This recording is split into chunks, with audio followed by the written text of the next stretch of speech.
Qué precioso, pensaba lo que cantábamos. Recién decíamos, en tu verdad descansaré. Y pienso que en momentos en los que nuestros pecados nos acusan, solo descansamos en la palabra de Dios. Como alguien dijo una vez, pecamos a veces, los creyentes, por supuesto, pecamos. Y a veces confesamos nuestros pecados, pero no nos sentimos perdonados. Es lo que nos suele pasar. Pero ¿en qué descansamos? En la palabra de Dios, ¿no? 1 Juan 1:9, si confesamos nuestros pecados, Él es fiel y justo. Y no importa si me siento o no me siento perdonado, simplemente le creo a la palabra de Dios. En tu verdad descansaré. Qué precioso. Les invito a abrir sus Biblias, por favor, en Gálatas. Gálatas, capítulo 6.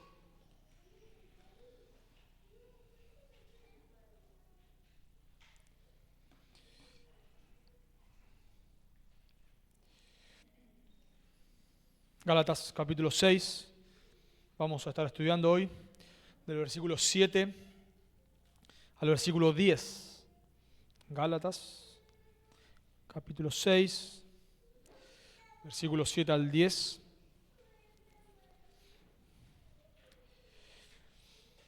Leo de la versión Valera 60, leemos, luego oramos.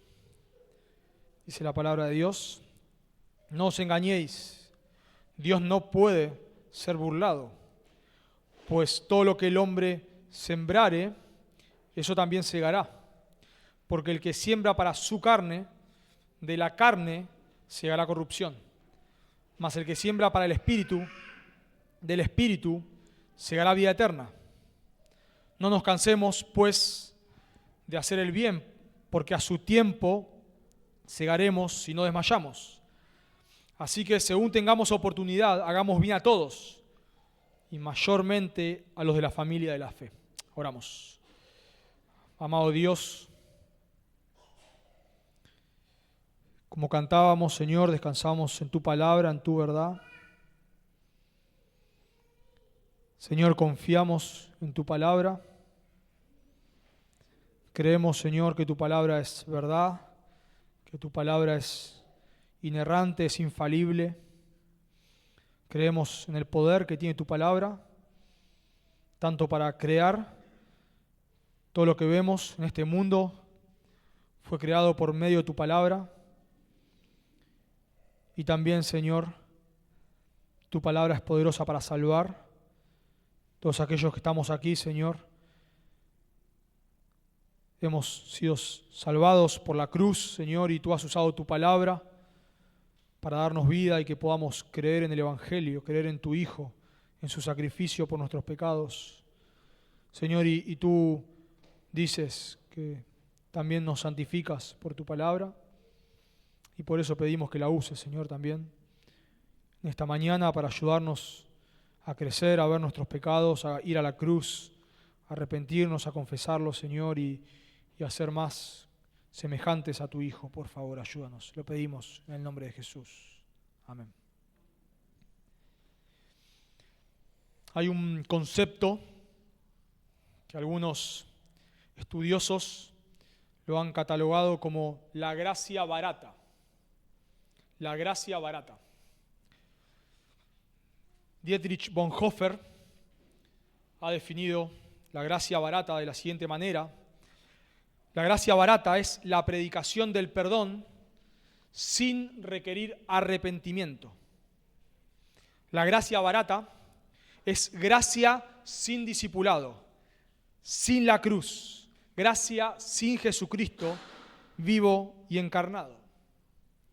Otro autor, Jerry Bridges, en uno de sus libros define la gracia barata de la siguiente manera: es una actitud en que, debido a que la gracia de Dios es incondicional, puedo vivir como yo quiera, puedo pecar cuanto quiera, porque Dios me seguirá amando y me perdonará.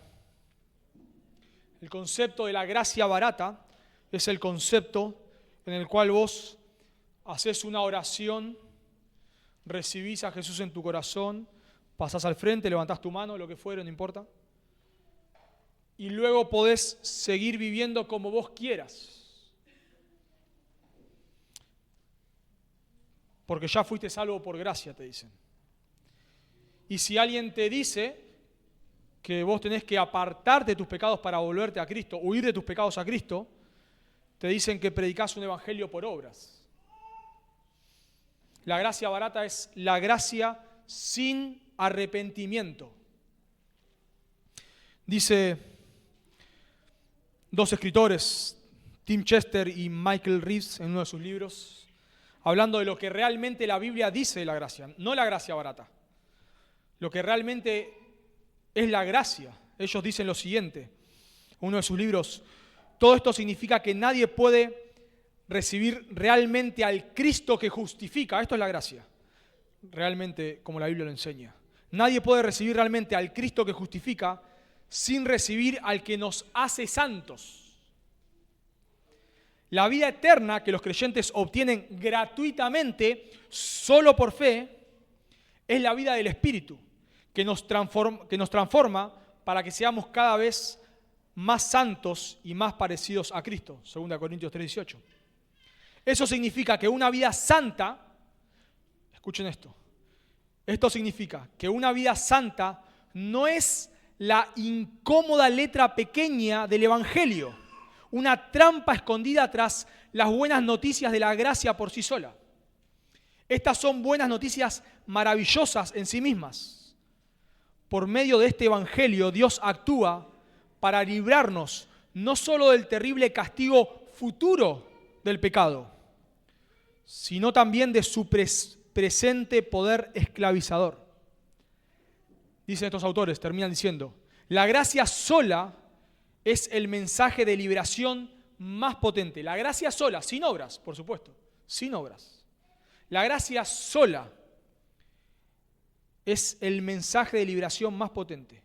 La liberación total del infierno y la liberación gradual de sus anticipos tóxicos, pero adictivos. La gracia que nos habla la Biblia no es una gracia barata, no es una gracia que no transforma, no es una gracia que no santifica. No, todo lo contrario. La gracia que el Evangelio presenta es una gracia que no solamente nos libra del castigo del infierno, no solamente nos librará en el futuro de la presencia del pecado completamente, sino es una gracia que obra en la actualidad en el creyente para ir librándonos de la esclavitud del pecado. Por eso vamos a ver en este texto, esta mañana, que debes cuidarte de ser engañado por la gracia barata. Repito, debes cuidarte de ser engañado por la gracia barata, la gracia que se predica en la mayoría de los lugares hoy en día. Y vamos a ver tres maneras de cuidarte del engaño de la gracia barata. Y la primera manera es obedeciendo el mandato de no dejarse engañar. La primera manera para no ser engañado es obedeciendo el mandato. Dios nos manda a que no seamos engañados por la gracia barata. Noten conmigo, por favor, versículo 7. No os engañéis, Dios no puede ser burlado. Este es el imperativo, el mandato, el mandamiento que maneja todo el texto, toda esta porción. No os engañéis, es un imperativo, es un mandamiento. Recuerden que Pablo viene desarrollando, ¿no?, esta lucha que hay entre la carne y el espíritu. Pablo está hablando ahora, luego de hablar mucho sobre la justificación en la carta de los Gálatas, ahora nos está hablando de la santificación, cómo es el proceso de nuestra santificación. Y él dijo que es una batalla, ¿no?, es una guerra entre la carne y el espíritu. Pero ahora Pablo va a usar la metáfora de un agricultor, de la siembra y la cosecha. Y Pablo dice que no debemos dejarnos engañar. El verbo ahí, no os engañéis, ¿cómo es que dice? No os engañéis, es un verbo pasivo, se llama, que es no se dejen engañar, o sea, no dejen que otros los engañen. Porque la realidad es que este concepto de la gracia barata. O sea, de vuelta, la gracia barata quiere decir que yo ahora recibí a Cristo en mi corazón y ahora puedo vivir como quiero. No pasa nada. Cristo ya murió por mis pecados, así que ahora puedo pecar tranquilo. Eso es la gracia barata. No hay un costo. Jesús dijo, el que quiere ser mi discípulo, niéguese a sí mismo, tome su cruz y sígame. Bueno, por ahí está hablando del discipulado. Bueno, pero es lo mismo que la salvación. Porque el que quiere salvar su vida, la perderá. Está hablando del infierno. Pero el que pierda su vida por causa de mí, la hallará. Constantemente leemos los evangelios. Por ejemplo, cuando Jesús llama a Mateo, ¿qué dice? Dejándolo todo, le siguió. Pero hay un concepto de la gracia barata, que es que no hace falta volverte de tus pecados. Nosotros entendemos que el arrepentimiento son las dos caras de la misma moneda. El arrepentimiento y la fe, en un sentido, suceden juntos, pero uno no puede estar sin el otro. No es que yo, para ser salvo, hoy me arrepiento y 2 años más tarde creo. No es así. Es en el mismo momento. Es, de vuelta, las dos caras de la misma moneda. En el momento que te arrepentís de tus pecados, te estás volviendo a Cristo. Si solo te arrepentís pero no te volvés a Cristo, no hay salvación. Si solo crees, en un sentido, intelectualmente, pero no te volvés de tus pecados, tampoco hay salvación, porque los demonios creen y tiemblan, pero no son salvos. Son las dos caras de la misma moneda, por eso la Biblia los usa de manera intercambiable. Dios manda a todo hombre en todo lugar que crea, no, que se arrepienta, dice. Pero, ¿qué dice Juan 3:16? De tal manera amó Dios al mundo que haga su Hijo unigénito, para que todo aquel que en él, no dice que se arrepienta, dice que cree. Pero Dios manda a todo hombre en todo lugar, no que crea, que se arrepienta. Porque son términos intercambiables. Y el Evangelio de Marcos nos dice que Jesús vino predicando el Evangelio del arrepentimiento. Pero hay un concepto que nos dice que yo puedo solamente creer de manera intelectual, seguir viviendo en mis pecados como si nada, y aún así soy salvo. Pero no es un concepto nuevo en las Escrituras, en nuestros tiempos. Esto es algo, de cierta manera, que ya estaba en el tiempo apostólico. Noten lo que le dice Pablo a los Corintios, en 1 Corintios capítulo 6, versículo 9. ¿No sabéis que los injustos no heredarán el reino de Dios? ¿No sabéis que los injustos no heredarán el reino de Dios? No erréis, la misma palabra, el mandamiento ahí, no erréis es la misma palabra que acá. No se dejen engañar, planao es el verbo. No erréis, la misma palabra, no se dejen engañar, no erréis.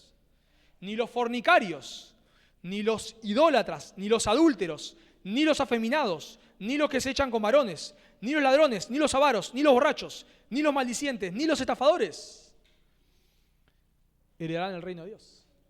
Y luego le dice, esto erais, no son, esto erais algunos de vosotros, pero ya habéis sido lavados, ya habéis sido santificados. No erren, no se piensen que ahora ustedes creyeron en Jesús y siguen practicando el pecado como si nada y van a ir al cielo. No. ¿Pero qué? ¿Es porque yo tengo que hacer obras para ser salvo? No tienes que hacer ninguna obra para ser salvo. Pero el punto es que la salvación implica volverte de tus pecados a Cristo. Arrepentimiento y fe. Y si vos seguís practicando el pecado, no es que no haces las obras suficientes para ir al cielo. No, ese no es el punto. El punto es que nunca creíste realmente. Nunca te arrepentiste realmente. No sos un creyente. No erren los fornicarios, etcétera. No heredarán el reino de Dios. Lo mismo dice Juan en su primera carta, 1 Juan capítulo 3, versículo 8. Hijitos míos, nadie os engañe, planao. Nadie os engañe, el mismo verbo que acá, no os dejéis engañar.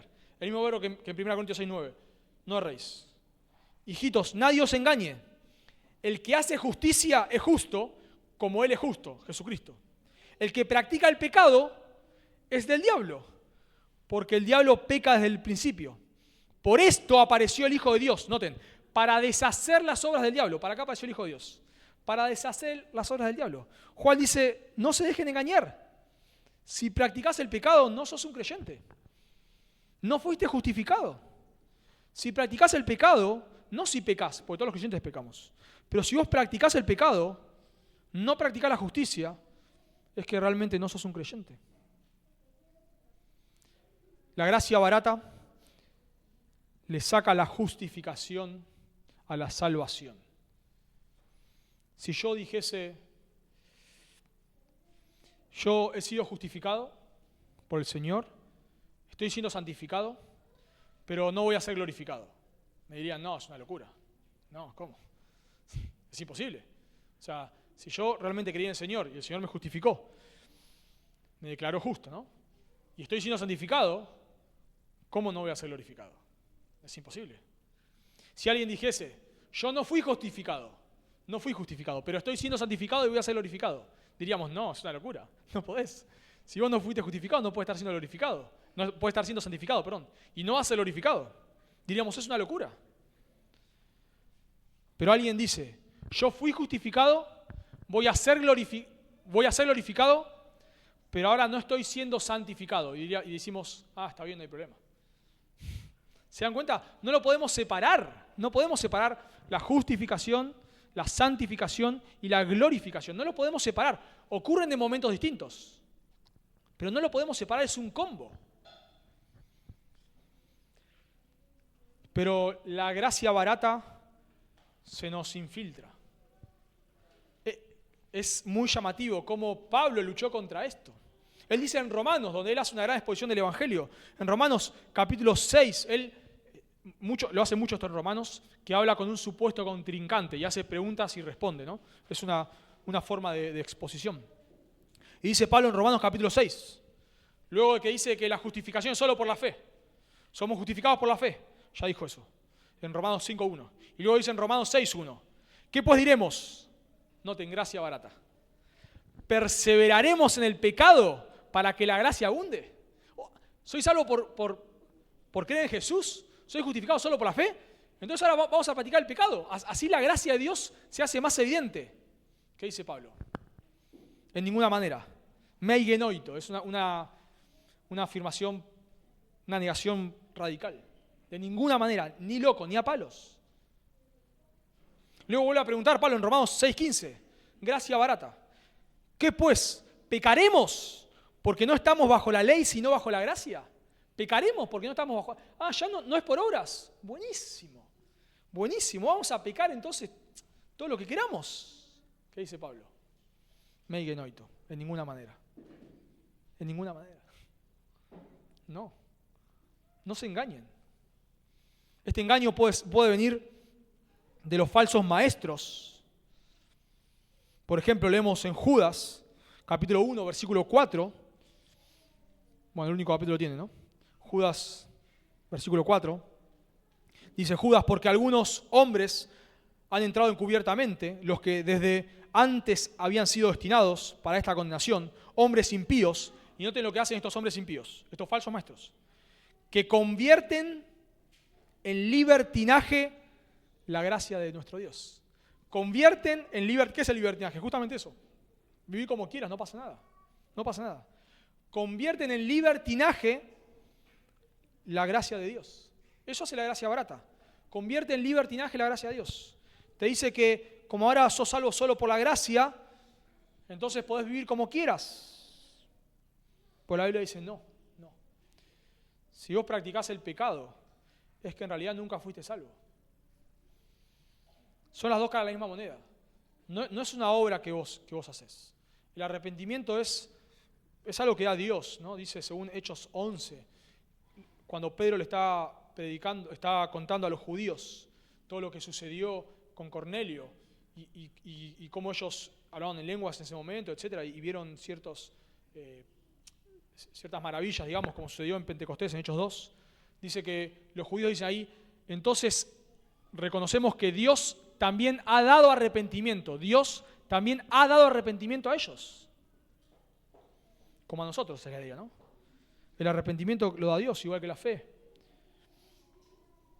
Son las dos caras de la misma moneda. Pero nuestro corazón, los falsos maestros, como leímos en Judas 4, nos quieren hacer creer esta gracia barata. ¿Qué tengo que hacer para ser salvo? Repetir una oración y vivir como quieras. Eso es gracia barata. Pero también nuestro corazón nos engaña. Cuando nosotros vemos ahí en Romanos 6, no es que alguien estaba predicando la gracia barata. Probablemente Pablo hace una pregunta que es con lo que todos luchamos. Es lo que en algún momento nos preguntamos. Entonces, como soy salvo, entonces, ¿Puedo vivir como quiero? Y la respuesta es no, porque si vos vivís como querés es que en realidad no amás al Señor. Porque si vos amás al Señor, ahora querés vivir para el Señor. Pero si vos practicás el pecado es que amás el pecado. Y si amás el pecado es que no has sido justificado. Pero nuestro corazón nos engaña. Dice Jeremías 19, engañoso es el corazón más que todas las cosas y perverso. ¿Quién lo conocerá? En un sentido, si somos honestos, a nuestro pecado, a nuestra carne le encanta la gracia barata. Le encanta. Empezamos a tomar ciertos textos para justificar nuestro pecado.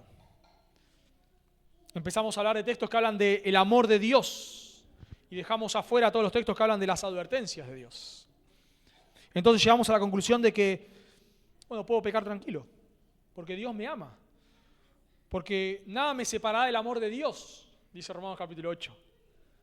Sí, es verdad, claro, pero no la Biblia no es solo Romanos capítulo 8.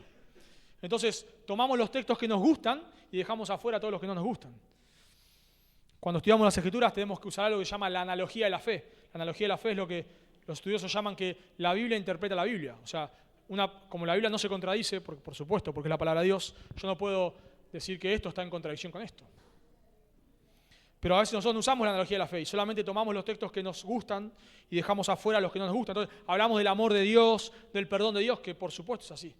De cómo Dios no va a permitir que ninguno de los suyos se pierda, por supuesto que sí. Pero dejamos afuera todas las advertencias. Todas las advertencias de que en realidad si practicamos el pecado no somos creyentes. Por eso Pablo dice claramente, no os dejéis engañar, Dios no puede ser burlado. No nos engañemos, no podemos burlar a Dios. La palabra ahí burlado da la idea de levantar la nariz. Era una expresión, sobre todo en el Antiguo Testamento, que usaba para hablar de desprecio. Quizás nosotros diríamos morderse los labios, ¿no? Cuando le haces a alguien, lo estás menospreciando, ¿no? Te estás como burlando de la persona.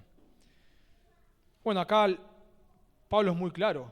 No nos podemos burlar de Dios. Nadie se puede burlar de Dios. Ahora, no está diciendo que las personas no se burlan de Dios. Claro que las personas se burlan de Dios. Claro que las personas blasfeman el nombre de Dios, por supuesto. Eso sucede. Friedrich Nietzsche, un filósofo existencialista, él no inventó la frase, pero él popularizó la frase, Dios está muerto. Dios está muerto. Eso dijo Nietzsche. Antíoco Epífanes, en el tiempo intertestamentario, blasfemó el nombre de Dios al punto de que sacrificó un cerdo en el templo de Dios. Los líderes religiosos se burlaban de Jesús en la cruz. Si eres el Hijo de Dios, desciéndete.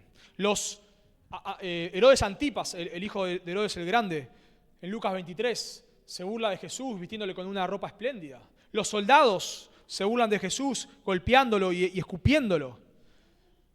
Pero cuando Pablo dice acá que de Dios nadie se burla, lo que está diciendo es que nadie puede burlarse de Dios y salirse con la suya. Ese es el punto. Nadie puede burlarse de Dios y salirse con la suya. El Salmo 2.4 dice que cuando todos los reyes se unan para pelear contra el Mesías, dice el Salmo 2.4, el que mora en los cielos se reirá de ellos. El Señor se burlará de ellos. Nadie puede burlarse de Dios y salirse con la suya.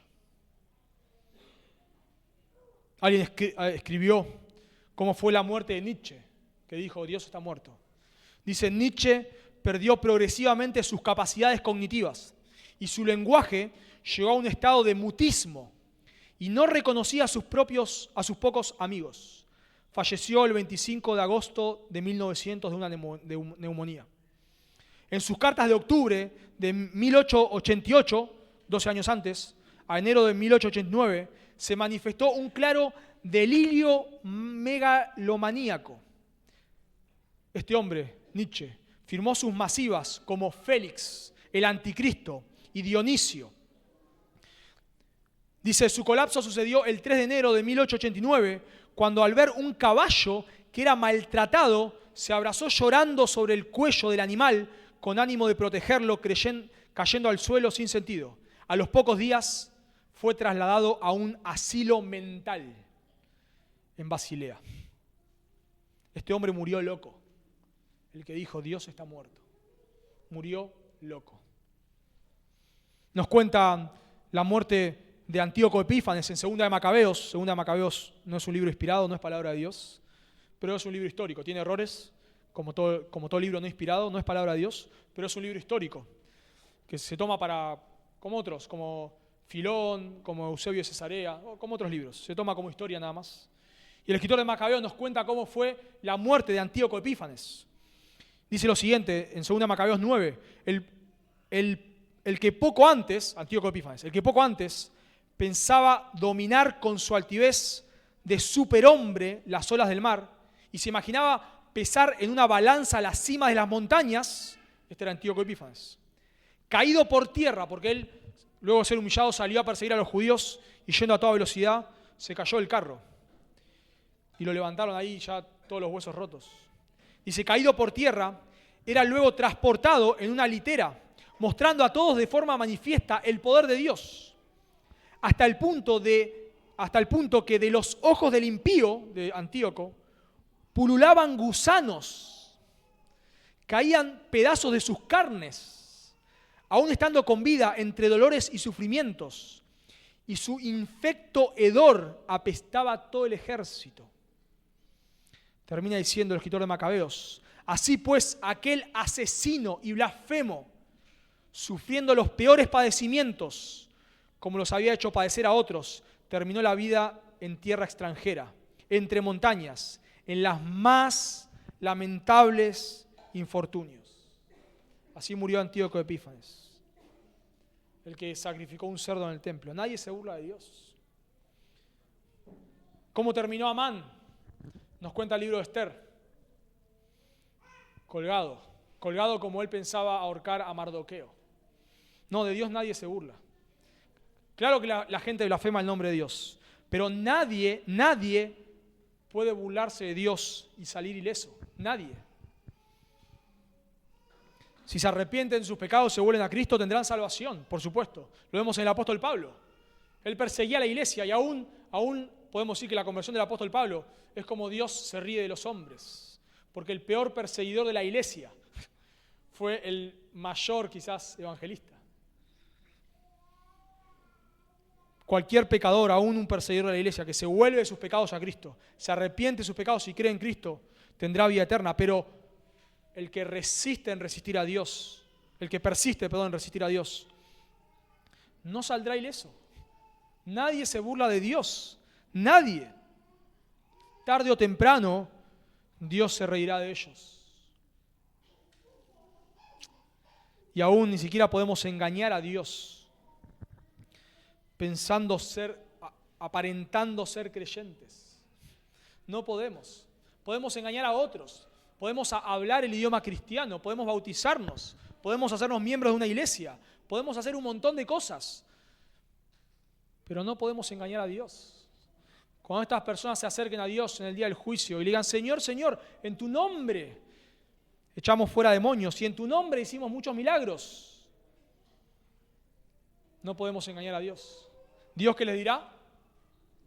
Nunca os conocí, apartados de mí, hacedores de maldad. De Dios nadie se burla. Pero los creyentes tampoco nos burlamos de Dios. Tampoco podemos burlarnos de Dios. Obviamente un creyente no va a burlarse de Dios como un incrédulo. Pero podemos, de cierta manera, los creyentes podemos tratar de burlar a Dios. Y ese es el punto de Pablo acá. Practicando el pecado y pensando que no pasa nada. Pensando que si Dios es un Dios de gracia, como dice la gracia barata, entonces puedo pecar tranquilo y no pasa nada.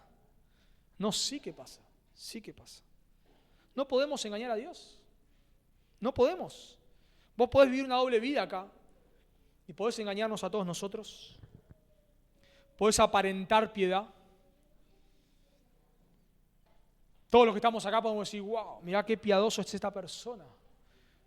Pero si no sos piadoso no podés engañar a Dios. Vemos el ejemplo de Ananías y Zafira. ¿Recuerdan cuando ellos venden un campo? No tenían por qué hacerlo en realidad. no era una ley, no tenían por qué hacerlo, pero ellos cuando ven que otra persona, Bernabé, si mal no recuerdo, vende un campo y pone todo al pie de los apóstoles, me imagino la iglesia acá, ¿no? Dirían, wow, mirá qué piadoso esta persona. Así que Ananías y Zafira quisieron hacer lo mismo, pero engañando. Quisieron aparentar piedad. Vendieron un campo para traer la plata al pie de los apóstoles y que todos digan, wow, mirá la piedad de esta persona. Pero ¿qué hacen ellos? Sustraen. El pecado no está en sustraer. Pedro le dice, quedándote no era tuyo y vendiéndolo, ¿para qué engañás? Porque quiero aparentar piedad. ¿Pero qué hizo Dios? Les quitó la vida. Les quitó la vida. De Dios nadie se burla. Nadie se burla. No podemos pensar que podemos practicar el pecado sin que pase nada. Podemos, y ese es el peligro del engaño, que nosotros podemos engañar a otros. Podemos estar abrazados a un pecado mientras acá ponemos cara de creyente. No sé cómo es la cara de creyente, pero nos imaginamos, ¿no? ¿Cómo estás con el Señor? Bien, espectacular. Mientras no tocaste la Biblia en toda la semana. ¿Cómo estás con el Señor? Bien, bien. Cuando no te congregás. No, de Dios nadie se burla. ¿Qué le dice Dios a la iglesia de Apocalipsis? Hay varias frases que se repiten, pero una es yo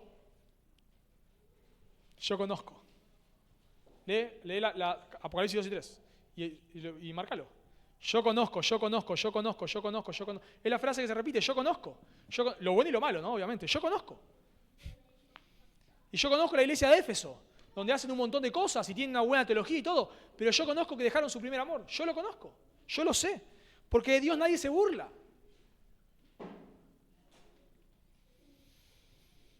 Y justamente como de Dios nadie se burla, Dios va a disciplinar a sus hijos, como dice Hebreos capítulo 12.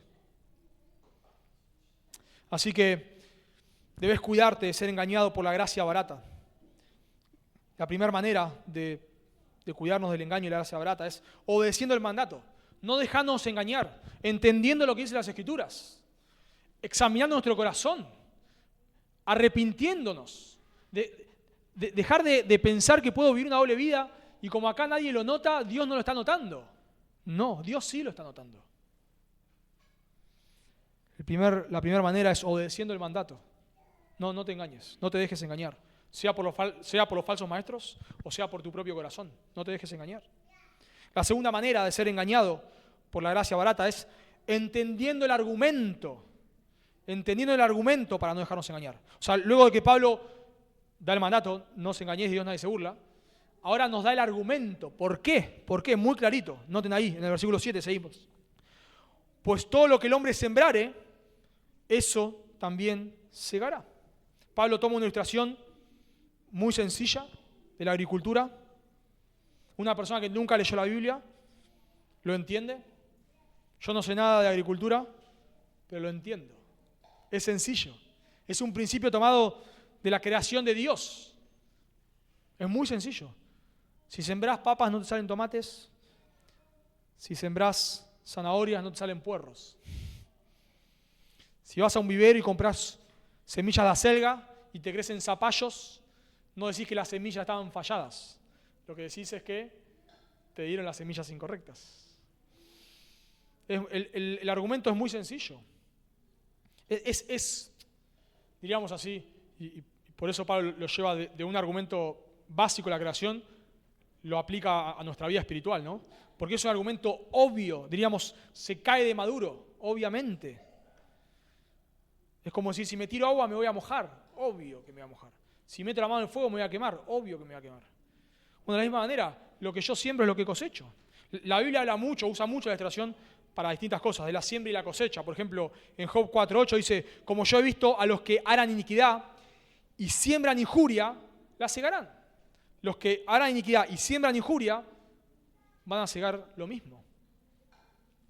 Pablo dice en 2 Corintios 9:6, por esto digo, el que siembra escasamente, también segará escasamente.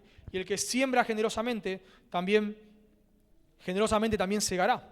Hablando en ese sentido de la ofrenda, ¿no? O sea, es un principio general que se aplica a un montón de áreas.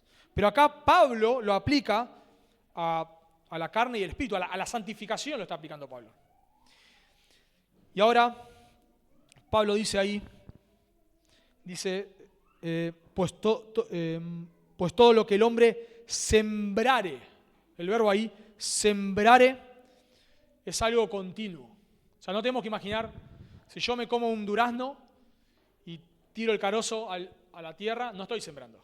¿Se entiende? No estoy sembrando. Simplemente ensucié la costa. No estoy sembrando. Acá Pablo no está diciendo a alguien que se come un carozo y lo tira. O sea, no está diciendo a alguien que ocasionalmente pecó. Recuerden en capítulo 6, versículo 1, hermanos, si alguno fuere sorprendido en alguna falta, no está pensando en esta persona, Pablo.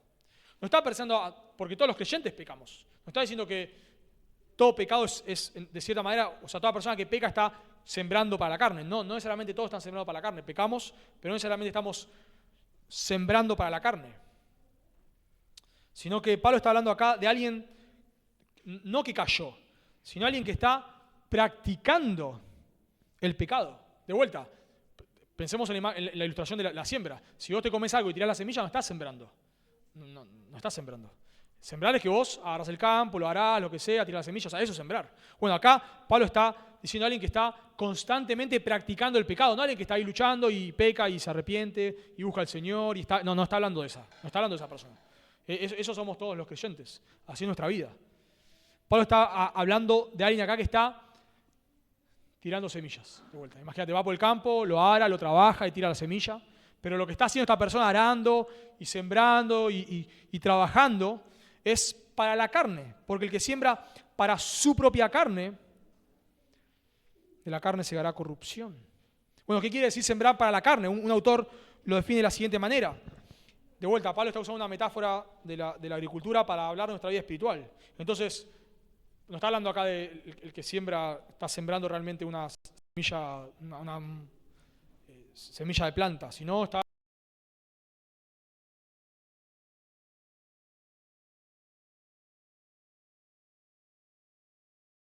que se asocian con la carne, como las descritas en capítulo 5, versículos 19 al 21. Bueno, sembrar para la carne, de vuelta dice acá este escritor, invertir tiempo, energía y recursos. Tiempo, energía y recursos. Bueno, cuando vos invertís mucho tiempo en ocio o mucho tiempo en diversión, bueno, estás sembrando para la carne. No porque la diversión sea pecado de ninguna manera, ni porque no está mal tener un tiempo de ocio, digamos, de descanso. No está mal. Pero si vos estás constantemente haciendo eso, estás sembrando para la carne. Si vos te la pasás mirando películas, no es pecado mirar películas de ninguna manera, pero si te la pasás mirando películas, ¿para qué estás sembrando? Si te la pasás en redes sociales, si te la pasás mirando televisión, si invertís una gran cantidad de tiempo en actividades que, de vuelta, no son pecaminosas, porque nada de lo que nombré acá es pecaminoso, pero a veces no son provechosas. A veces son provechosas en su justa medida. Está bien un día descansar más, 2 días, dormir un poco más, está buenísimo. Pero si todos los días duermo un poco más, ya deja de ser provechoso. Está bien un tiempo de recreación, salir, está buenísimo. Pero si me la paso de recreación, ya deja de ser provechoso. Y al fin y al cabo nos lleva a la mundanalidad. Una persona que se la pasa mirando televisión, ¿qué va a cosechar? Bueno, salvo que se la pase mirando predicaciones, ¿no? Pero no estoy hablando de eso. ¿Qué va a cosechar? Si te la pasás invirtiendo tu tiempo en, no sé, en tu estética, en tus placeres, si te quedas durmiendo en lugar de congregarte, si estás sembrando amargura en tu corazón contra alguien, si estás sintiendo envidia de otros, si estás hablándote mal de otros, si estás prestando el oído para que otros te hablen mal de otros, ¿qué vas a cosechar? O sea, me la paso mirando tele y ahora voy a salir de ahí, soy una persona que le emana la palabra de Dios, que no va a pasar eso. Me la paso durmiendo, voy a ser una persona que bendice a otros. Por supuesto que no. Cuando llegamos a los momentos de crisis, nos preguntamos, ¿por qué nos pasó esto? Debes preguntarte, ¿qué estuviste sembrando? Porque cuando llega el momento de crisis vos estás cosechando. Es el momento de la cosecha. Entonces cuando vos Llegaste y decís, ¿pero por qué me salieron tomates? ¿Será porque habrás estado sembrando tomates?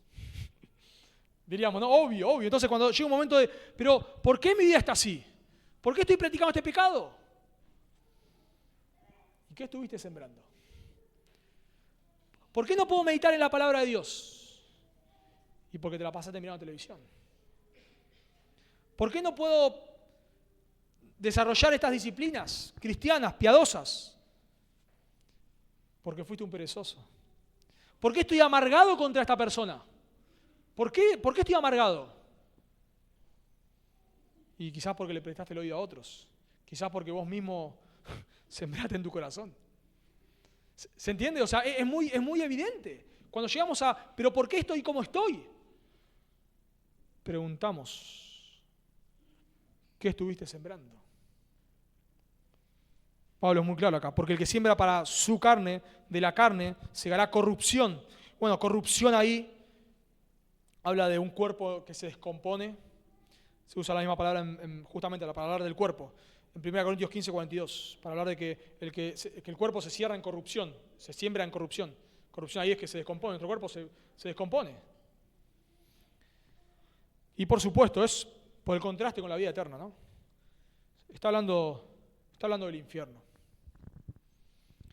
Pero ahora, claro, nos preguntamos, ¿pero un creyente puede ir al infierno? No, un creyente no puede ir al infierno de ninguna manera.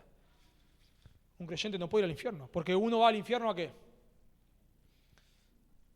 A pagar por sus pecados, ¿no? A recibir el castigo por sus pecados, que nunca terminamos de pagar, por eso el infierno es eterno. Pero si Cristo ya lo pagó en la cruz y yo voy al infierno, entonces Dios sería injusto, porque estaría castigando un pecado 2 veces. O tendría que llegar a la conclusión de que Cristo en la cruz pagó parte de mis pecados y ahora yo tengo que pagar los otros, lo cual también sería erróneo. Cuando Jesús en la cruz dijo consumado es, la deuda fue saldada, ya está. Cuando nos arrepentimos y creemos en Cristo, ya no hay condenación. Todos nuestros pecados, pasados, presentes y futuros, fueron perdonados. La salvación no es por obras, de ninguna manera. Pero la gracia barata distorsiona la verdadera salvación. La gracia barata justamente dice que vos podés sembrar para la carne y ¿a dónde vas a ir? ¿Al cielo? No. Si sembrás para la carne es que nunca fuiste un creyente. Pablo, y nos damos cuenta muy evidente por el contexto. Noten en capítulo 5, versículo 21, al final. Los que practican tales cosas, las obras de la carne, no heredarán el reino de Dios. No son creyentes, de ninguna manera. No son creyentes. Pero, la palabra ahí corrupción, igual que vida eterna, vamos a ver, no solamente habla, digamos, el destino final, por supuesto, de una persona que siembra constantemente para la carne, es el infierno, pero sí es verdad que un creyente, que no va a terminar el infierno de ninguna manera, sí es verdad que un creyente puede temporariamente sembrar para la carne. Eso es verdad, claro que sí.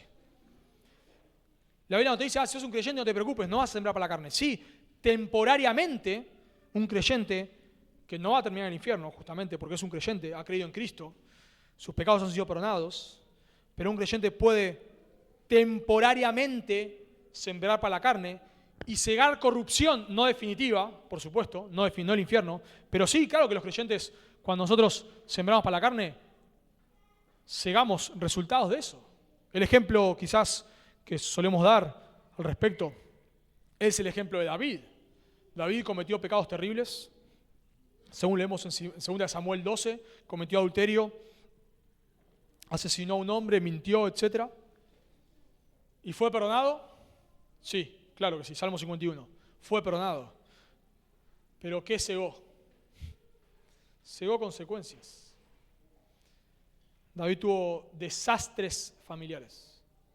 Mató a un hijo, uno de sus hijos abusó de su hermana, otro de sus hijos mató al que abusó de la hermana. El primer hijo que él concibe con Betsabé muere. Tuvo consecuencias. Bueno, uno de sus hijos abusa de sus concubinas a plena luz del día. Una cosa, no lo podemos creer. No lo podemos creer. Bueno, él fue perdonado, sí. Pero él cegó lo que sembró. Sansón se entregó a la lujuria. ¿Fue salvo Sansón? Sí, claro. Hebreos capítulo 12 está dentro de lo que se suele llamar como los héroes de la fe. Pero ¿cómo terminó, cómo pagó Sansón su lujuria? Terminando sin ojos y muriendo para matar a los filisteos. Claro que los creyentes no vamos a terminar el infierno de ninguna manera, no vamos a terminar el infierno, pero sí vamos a sembrar cuando cosechamos para la carne. Si no invertís tiempo en enseñarle la Biblia a tus hijos, ¿qué esperás cegar? ¿Que tu hijo sea Spurgeon? Bueno, quizás en la gracia de Dios, por supuesto, puede hacerlo. Pero lo más probable, de vuelta, Dios hace lo que quiere y no nos pide permiso. Pero lo más probable es que no lo sea.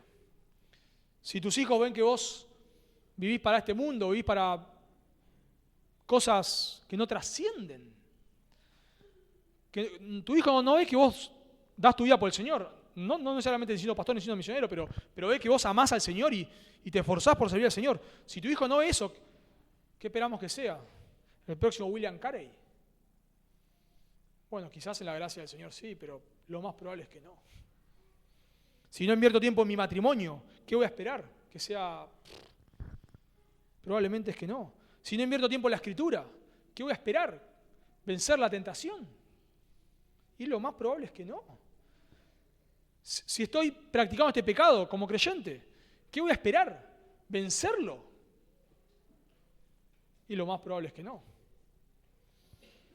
Pero dice Pablo, más el que siembra para el Espíritu, más contraste, no, pero el que siembra para el Espíritu, del Espíritu segará vida eterna. Cuando aquellos que predican la gracia barata dicen que nosotros predicamos una salvación por obras, es mentira, es mentira. El contexto no enseña salvación por obras. Incluso, piénsenlo lógicamente, el que siembra ¿para qué? Dice, para el Espíritu. Si vos no tenés el Espíritu de Dios, ¿podés sembrar para el Espíritu? No, es imposible, claro. ¿Y cómo tenemos al Espíritu de Dios? ¿Haciendo obras?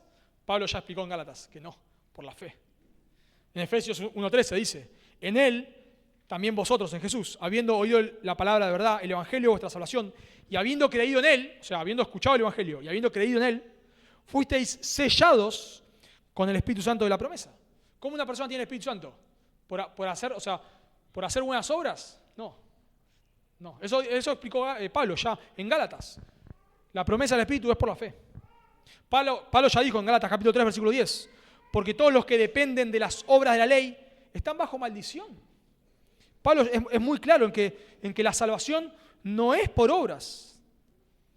Pero lo que la Biblia hace muchas veces, es tomar la evidencia y ponerlo, digamos, como el argumento, ¿no? Es como para dar una ilustración. Es como que vos sembraste una semilla. ¿De qué es la semilla? ¿De tomate o de zanahoria? Bueno, no es que sacás la semilla y la mandás a analizar al laboratorio, sino que esperás que crezca. Y si crecen tomates, decís de tomate, si crecen zanahoria, de zanahoria. Bueno, muchas veces la Biblia presenta el fruto como la evidencia de lo que somos. Nosotros decimos, por supuesto, la salvación no es por obra de ninguna manera, pero el problema de la gracia barata es que la gracia barata quita completamente las obras de la salvación. Y eso está mal. Si nosotros ponemos las obras como el fundamento, es herejía. ¿Se entiende? Si yo digo que soy salvo por mis obras o por cualquier obra que haga, aún la mínima que sea, es herejía, porque la salvación no es por obras. Pero el Evangelio no quita completamente las obras. ¿Dónde las pone? En el lugar correcto, como resultado. ¿Cuál es el pasaje que más solemos citar para decir que la salvación no es por obras? Efesios. Porque por gracia sois salvos, por medio de la fe, y esto no es de vosotros, pues es don de Dios. No por obras, para que nadie se lo ríe. ¿Pero qué es el versículo 10? Porque somos hechura suya, creados en Cristo Jesús, para buenas obras. Las obras jamás son el fundamento, de ninguna manera, pero sí son el resultado. Sí son el resultado. Y eso es lo que está diciendo Pablo acá. Si una persona siembra para el Espíritu, el resultado va a ser la vida eterna. ¿Pero por qué? ¿Porque hizo la suficiente cantidad de obras? No, sino porque el sembrar para el Espíritu es la evidencia de que es un creyente. Y eso es lo que dice Santiago en capítulo 2. La fe sin obras está muerta. ¿Por qué? ¿Porque la salvación es fe más obras? No, solo por la fe. Solo por la fe. Pero la fe que salva no está sola, ¿no? Produce, trae como resultados buenas obras. Entonces, pero lo que hace la gracia barata, justamente, es quitar las obras y no ponerlo en ningún lado. Entonces te dice que vos podés creer y después vivir como quieras. Y la Biblia te dice que no. Porque si vos vivís practicando el pecado, es que nunca creíste realmente. Porque las obras son el resultado, nunca es la base. No me salvo por mis obras. Si vos tratás de venir a la iglesia, leer tu Biblia, bautizarte, tomar la cena, lo que sea, para ser salvo, no podés. Todo aquel que obedece toda la ley, dice Santiago capítulo 2, versículo 10, pero la quebrantare en un punto, se hace culpable de todos. Eso dice Pablo en Gálatas capítulo 3, versículo 10. Maldito el que no permaneciere en todas las cosas escritas. Entonces, si vos quisieras salvarte por tus obras, pero un día pecaste una vez, ya estás condenado. No podemos salvarnos por nuestras obras, no hay manera. Pero las obras son la evidencia, no la base, la evidencia de que una persona ha sido salvada. Entonces, cuando Pablo dice que una persona que siembra para el Espíritu es una persona que está viviendo ¿de qué manera? Bueno, contexto inmediato. El fruto del Espíritu es amor, gozo, paz, paciencia, benignidad, bondad, fe, mansedumbre, templanza. Entonces, el que está sembrando para el Espíritu, el que está viviendo de esa manera, evidencia que va a heredar la vida eterna. Pero cuando nosotros pensamos en vida eterna, la vida eterna no solamente es una vida que nunca se termina. Porque Juan 17:3 dice, y esta es la vida eterna, que te conozcan a ti. O sea, claro, va a ser una vida perpetua, por supuesto que sí, no estoy diciendo que no, pero no solamente eso. La vida eterna no comienza cuando morimos, resucitamos y estemos con el Señor para siempre. ¿Comienza cuándo? Cuando creemos. Porque no solamente es una vida eterna, no solamente habla de cantidad de años, digamos, sino que eterno también habla de una cualidad de vida. Por eso dice, esta es la vida eterna, que te conozcan a ti. Entonces podemos decir de que un creyente, claro que sí, un creyente que siembra para el Espíritu, da evidencia de que es un creyente y vamos a estar con el Señor, por supuesto, no por nuestras obras, porque nos hemos arrepentido y hemos creído en Cristo, pero la evidencia es que sembramos para el Espíritu. Pero no solamente el creyente va a disfrutar con el Señor cuando esté en el cielo, sino cuando disfrutamos con el Señor.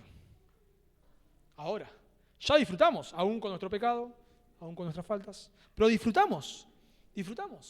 Entonces, un creyente que siembra para la carne no va a terminar en el infierno, pero sí puede cosechar consecuencias graves.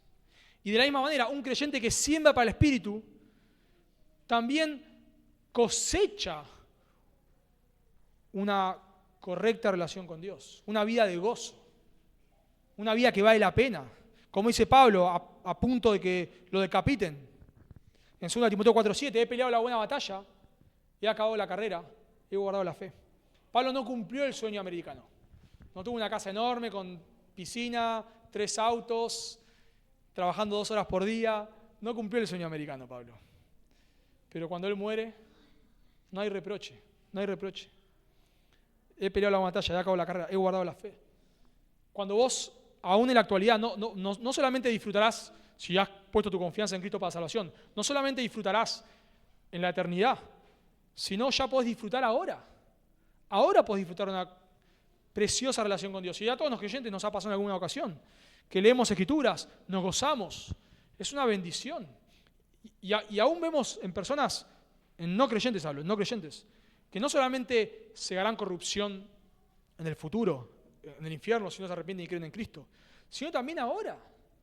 Vos ves personas no creyentes, que obviamente van a sembrar para la carne, porque no son creyentes, pero ves las consecuencias en su vida, destruidas.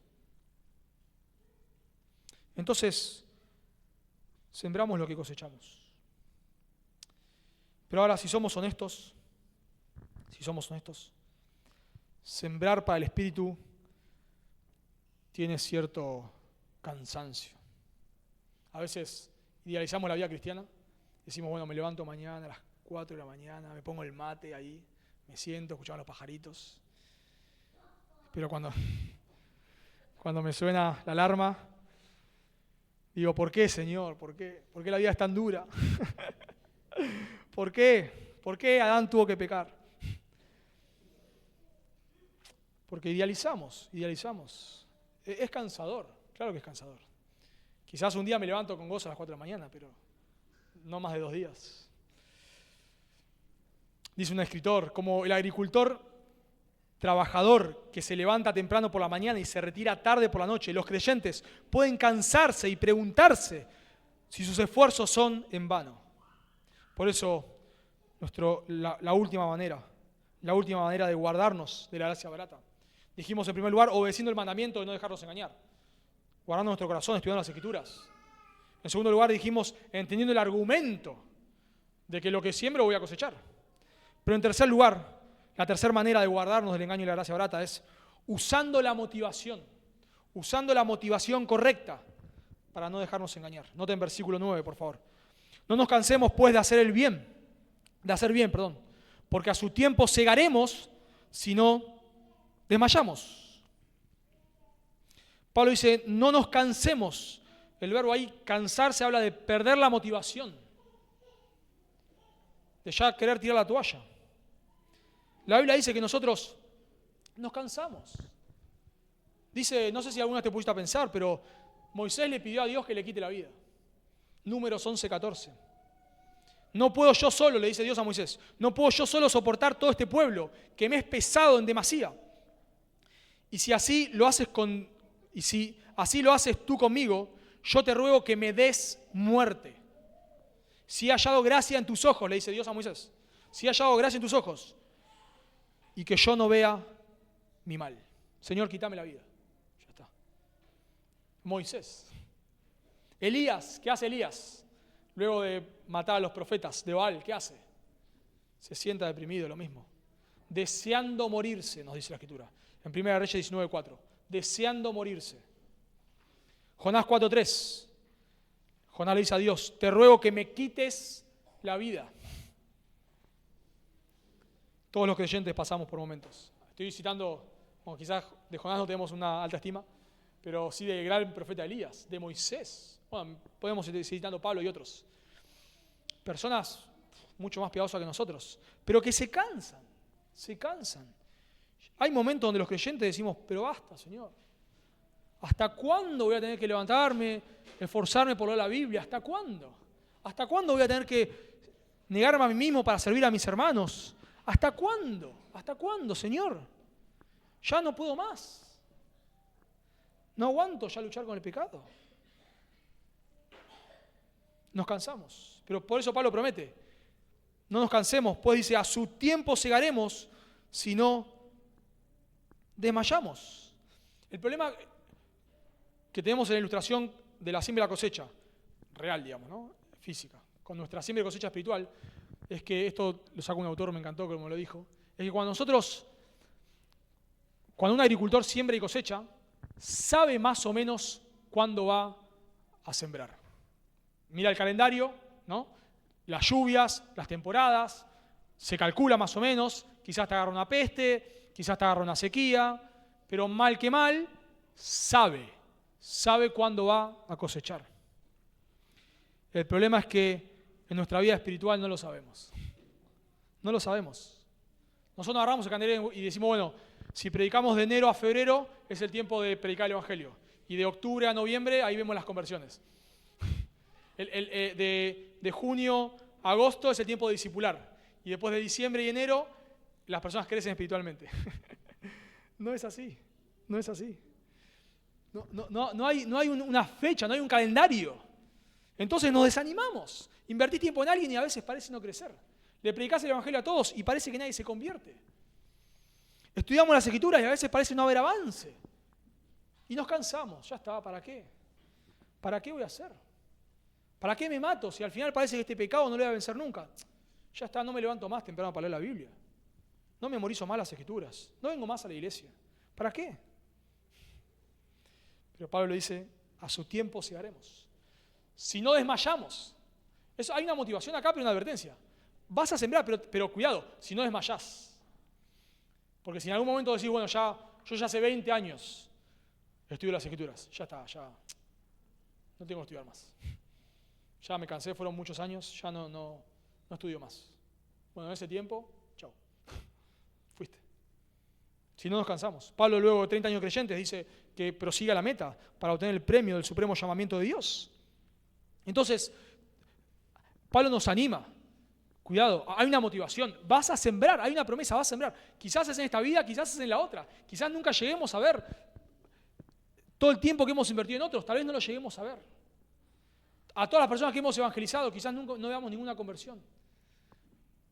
Pero Dios un día nos dirá, bien hecho, buen siervo y fiel. Bien hecho, buen siervo y fiel. Tarde o temprano vas a vencer ese pecado, si lo vas a hacer. Quizás más tarde de lo que a vos te gustaría, pero lo vas a hacer. Si vos estás sembrando para el Espíritu, no vas a cegar corrupción. Si vos estás, invirtiendo tiempo de tus hijos y a veces parece que no hay avance, tranquilo, seguí haciéndolo.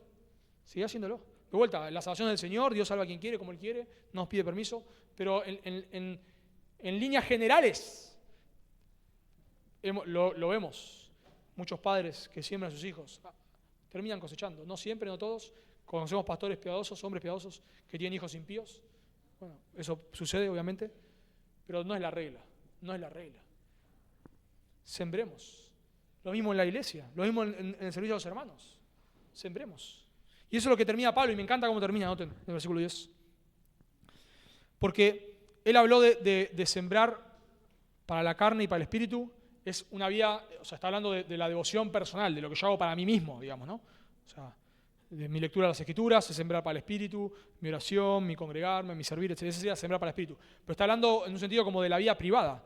Pero me encanta cómo termina Pablo en el versículo 10, pues ustedes notan, Pablo ahora habla de otros.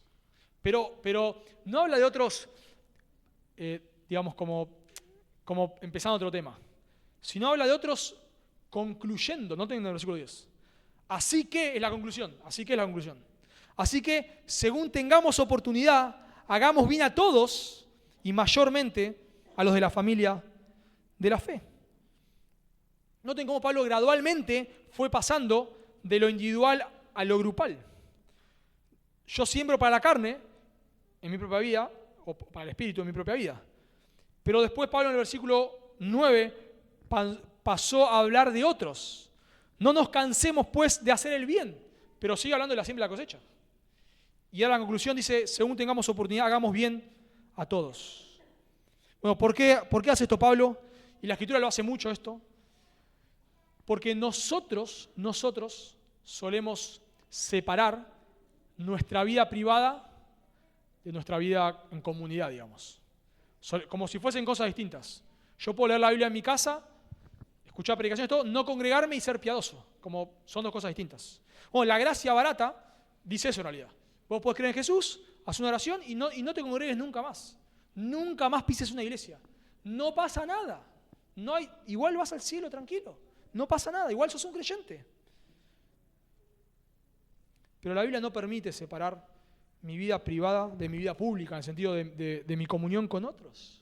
No lo podemos hacer. Y encima, Juan en 1 Juan es muy claro cuando dice que si yo no amo a mis hermanos, entonces no soy un creyente. Y bueno, si yo no tengo comunión con mis hermanos, si yo no sirvo a mis hermanos, ¿cómo voy a decir que soy un creyente?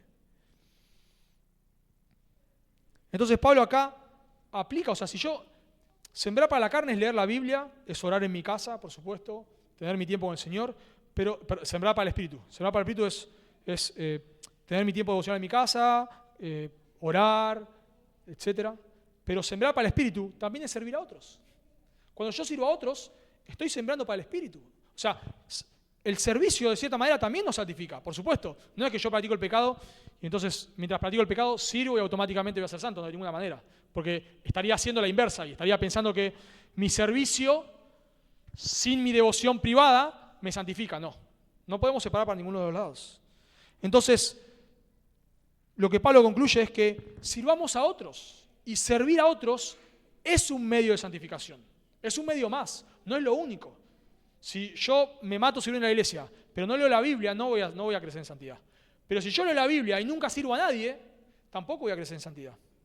Entonces Pablo dice que según tengamos oportunidad, la idea de tener oportunidad ahí no es que me quedo de brazo cruzado esperando, no. La idea es que ahora hacelo, esa es la idea. Ahora tienes oportunidad, hacelo. Nosotros para servir a otros decimos, bueno, cuando mis hijos sean grandes, voy a servir al Señor. Cuando termine la carrera, cuando tenga estas condiciones de vida, cuando me compre el auto voy a visitar a todos, ahora que nadie espere que lo visite. Cuando, no sé, cuando haga tal o cual cosa, cuando aprenda a hacer asado, voy a invitar a alguien a mi casa. Excusas. No, hacelo ahora. Tenés la oportunidad ahora, hacelo ahora. Vos no sabés si mañana vas a estar en una iglesia sana. No lo sabés. Vos no sabés si mañana vas a tener la salud para servir al Señor. Vos no sabés si mañana vas a tener las condiciones. Ni siquiera sabés cómo va a estar tu corazón mañana. Hacelo ahora. Según tengamos oportunidad, hagamos bien, hacer bien ahí. Muchos piensan, los que relacionan el versículo 6 con sustento económico, piensan que está diciendo como ayudar económicamente a alguien. Puede ser una aplicación, pero pienso que el hacer bien es general. Serví a otros. Serví a tus hermanos. Y me encanta cómo lo dice por acá. Hagamos bien a todos. O sea, aún a los inconversos. Predicar el evangelio. Si puedes ayudar a un inconverso en algo, ayúdalo. Hacele bien. Dios muestra su amor haciendo salir el sol sobre justos e injustos. Tenés la posibilidad, no me pregunte, ¿vos sos creyente? No, entonces no te ayudo. No, ayúdalo igual. Se te quedó el auto, ¿vas a una iglesia? No, entonces empujalo solo. No hacemos eso. Ayúdale a empujar el auto igual. O sea, hagamos bien a todos. Sirvamos a una no creyentes. Podemos servir a no creyentes. Pero dice Pablo, mayormente a los de la familia de la fe. Prioritariamente. Lo cual, de vuelta, Pablo está relacionando nuestra vida privada, nuestra devoción privada con nuestra devoción pública. No lo podemos separar. De vuelta, una persona, equilibrando esto, me encanta, una persona que sirve un montón afuera, pero no lo hace en su iglesia local, y bueno, no está haciendo lo que dice Pablo. Pablo no dice, primeramente a los que no son de la familia de la fe. No, primeramente a los de la familia de la fe. Y por supuesto, esto aplica primeramente en tu iglesia local. Obviamente que sí. De vuelta, no es que no servimos en otras iglesias, y no es que no servimos a los inconversos. Pero en orden de prioridades, mayormente, primeramente, esta palabra primeramente se usa en 1 Timoteo 5:8, cuando dice que si alguien no provee para los suyos, y mayormente para los de su casa, o sea, para cualquier familiar, pero mayormente para su casa, es peor que un crédulo. Entonces, manifestamos nuestra piedad también sirviendo a otros, a cualquier persona, sea tu vecino que no conoce al Señor, sea un hermano de otra iglesia, pero mayoritariamente a los de la familia de la fe. Y por eso quiero hacer una aplicación acá. Cerrando. Porque se ve mucho esto de que, bueno, ¿qué haces vos en la iglesia? Nada, yo no hago nada en la iglesia. Pero en mi trabajo, no sabes cómo evangelizo. Soy un campeón. Me llaman Spurgeon en mi trabajo. Bueno, pero no estás haciendo lo que dice la Biblia. No estás haciendo. Está bien que evangelices en tu trabajo. Por favor, yo no te digo que no lo hagas. Por favor, seguí evangelizando tu trabajo. Y qué bendición que te llaman Spurgeon. Pero en tu iglesia, ¿cómo te llaman? Judas. No, claro, no funciona. No funciona así. No es así. No. Entonces, todo en su justa medida. De vuelta, no es que solo sirvo en mi iglesia y no hago nada en otro lado. Sí lo hago, pero todo en su justa medida. Y la Biblia es muy clara. Mayormente a lo de la familia de la fe. O sea, mi primer devoción, claro que predico en mi trabajo. Claro que evangelizo a mi familia. A veces dicen, no, bueno, yo tengo la iglesia en mi casa, me junto con mis hijos, son creyentes, pero eso no es una iglesia. Y los sirvo, pues les hago asado, pero eso no es una iglesia. Entonces, la manera que nosotros servimos y en un sentido crecemos en piedad es sirviendo en nuestra iglesia local. No es lo único, porque Pablo dice a todos, pero hay una aclaración, mayormente a los de la familia de la fe. Así que esto nos anima a no bajar los brazos, a seguir sembrando. Tarde o temprano vamos a cosechar. Busquemos al Señor, leamos Escrituras, oremos, tengamos comunión con los hermanos, sirvamos a la iglesia, esforcémonos, sembremos y desanima a veces, porque estamos acostumbrados al todo ya. Pedido ya una pizza, ¿cuánto tarda? 40 minutos, no, llama a otro, porque es mucho. Todo es ya. Y no es así en la vida espiritual. Pero no nos cansemos, sirvamos en la iglesia, cultivemos nuestra piedad, porque tarde o temprano vamos a cegar. Y para terminar, si vos estás acá y no sos un creyente, El texto es muy claro, de Dios nadie se burla. Vos ahora podés pensar que podés burlarte de Dios. Practicar el pecado, no pasa nada, vivir como quieras, vivir de espaldas a Dios. Y que no pasa nada, sí pasa, sí pasa. Si no te arrepentís y te volvés de tus pecados a Cristo, pones tu confianza, tu fe en Cristo para la salvación, la Biblia dice que te espera la condenación eterna. Pero decimos, no, pero ya la quiero disfrutar la vida. Primero no vas a disfrutar la vida, pero bueno. Yo la quiero disfrutar la vida. Voy a creer cuando sea más viejito. Bueno, si vos llegás a conocer al Señor cuando seas más viejito, tu vida va a ser un desastre, en primer lugar. Y en segundo lugar, no sabes si vas a conocer al Señor cuando seas viejito. Primero, principal, porque no sabes si vas a vivir hasta que seas viejito. Y en segundo lugar, porque ya lo dijimos muchas veces en Romanos capítulo 1, el juicio de Dios es que Dios los entrega a su pecado. Como no tuvieron en cuenta a Dios, Dios los fulminó. No los fulminó. Dios los entregó. De Dios nadie se burla. Si vos te estás burlando de Dios, tranquilo Dios, yo más adelante voy a creer, tranquilo, te estás burlando de Dios.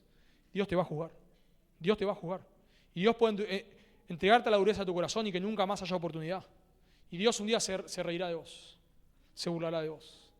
Por eso si estás acá sin Cristo, yo te ruego, por favor, que hoy mismo, ahora, en este momento, te vuelvas de tus pecados a Cristo, confíes en Cristo para salvación, le pidas que te salve, creas que Él es suficiente, que en la cruz Él murió en lugar del pecador y resucitó al tercer día, y que si vos corres a Él, le pedís que te salve, Él te va a salvar.